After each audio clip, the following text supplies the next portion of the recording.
L'entreprise de Jean Philémon a bien grandi. Il vend maintenant des vacances de ski sur Mars dans toute l'Europe et la Suisse. La clientèle est certes assez choisie, mais elle ne connaît pas la crise. Le problème de Jean Philémon n'est pas de trouver de riches désœuvrés, mais de remplir les tonnes de formulaires fiscaux que lui demande chaque pays.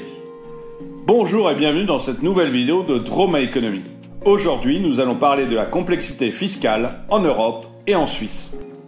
En Europe et en Suisse, la fiscalité est organisée comme dans la plupart des grands pays du monde. Trois grands types de prélèvements existent. Les impôts directs, comme l'impôt sur le revenu et l'impôt sur les sociétés. Les impôts indirects, comme la TVA, une invention française. Et les cotisations sociales. Le taux d'imposition, lui, dépend des revenus perçus, avec des seuils maximums fixés pour que la fiscalité ne soit pas confiscatoire. Comme la politique fiscale dépend des États et pas des institutions européennes, il y a d'importantes disparités fiscales entre les États, et parfois à l'intérieur d'un même État.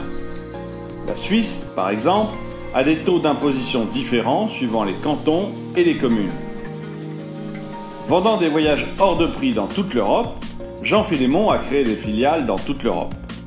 Il doit donc connaître les règles nationales relatives à l'impôt sur les sociétés et préparer une déclaration fiscale dans les pays dans lesquels il exerce une activité.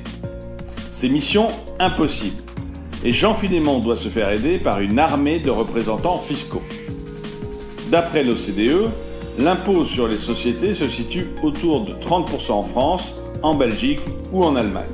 Des niveaux qui se retrouvent également hors d'Europe, en Australie, au Japon, ainsi qu'aux États-Unis et au Canada. A l'inverse, plusieurs pays européens ont établi un taux d'imposition sur les sociétés inférieur à 15%.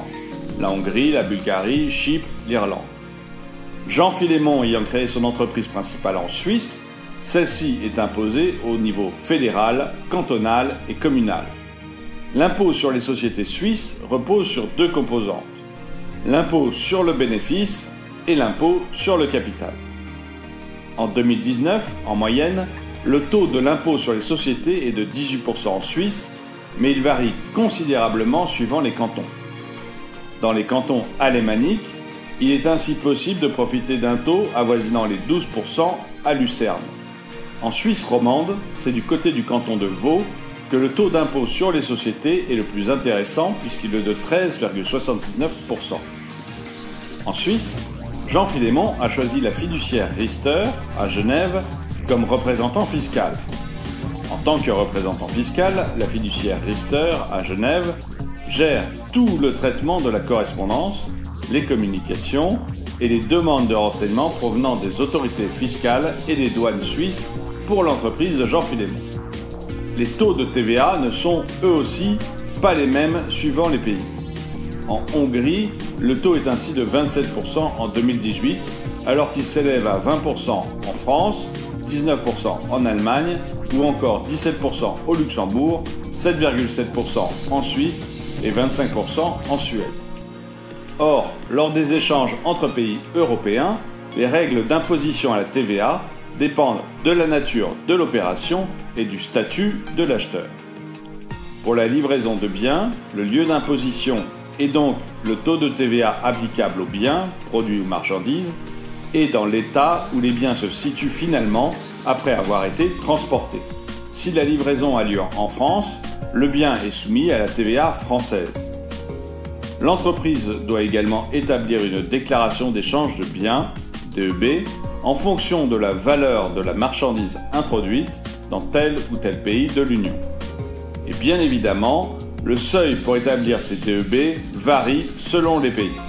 Lors d'une prestation de services intracommunautaires, la facturation de la TVA est soumise à des règles différentes selon que le client est assujetti ou pas à la TVA.